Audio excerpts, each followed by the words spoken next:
All right, little goats, let's get into this one. So, as you guys know, a while back, I picked up Brickcross Station from the fine folks at Fritz Bricks and whatnot on YouTube, Instagram, TikTok, everywhere known to man. And if you're in Michigan, go check out their store. Alas, let's get into this. So, I spent the last couple days feeling a little bit under the weather, so I did some building. Want to kind of go over this with y'all. So this is the front. You've got End of Dark Ages, which is a little cafe. This does become modular, so you can take off the little solarium on the top. It's an outstanding set that I regretted not buying the minute it came out. I just didn't have room in the city at that given point.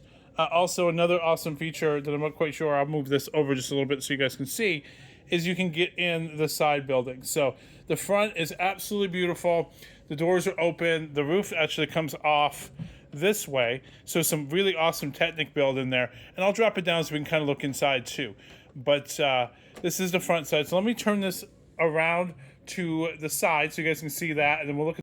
So I'm pretty in love with this feature. I wish that more modulars would do it. Some off-brands are starting to, but look at the details that you can really start getting in here. So you get your little shop at the bottom, little sundries, you know, you got some drinks, you got some posters, some magazines, maps, things like that. And then there's a little kitchen upstairs, which I still haven't quite figured out the storyline, but it must be for the cafe or something due to the door being on the back. So I really wish that LEGO would do more of these where things are partially modular. Let's turn around and look at the back, which in the way the layout's going to work, you're going to see the most detail of the back from the angle that we're at. And here is the back of it. So you can see here is the platform that all your little city figs and everybody were waiting for the monorail. In my case, I'm using it for my monorail, which we'll get going here in a minute.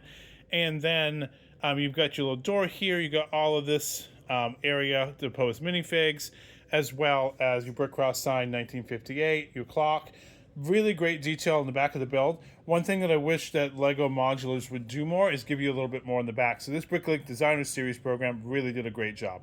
So let's get it placed in the city, guys, and I'll show you how it looks with the monorail running. All right, so this is kind of where it's going to sit in the layout. I got the monorail running. You'll probably see it coming along the way. I did make some changes to that. We'll have a video shortly on what I did with the monorail, but we wanted to talk about the station first. And it's going to be coming in here in just a second, and then we'll kind of wrap the video from there. So you can kind of see where it's going to sit, and it's coming in right there. So what this kind of means for this area, guys, as we wrap this up, and thank you for watching, is that this area here is just about ready for details. I got a couple more walls I got to build, and minifigures, trees, and just ultimate details. So thanks for watching, and we'll see you on the next one.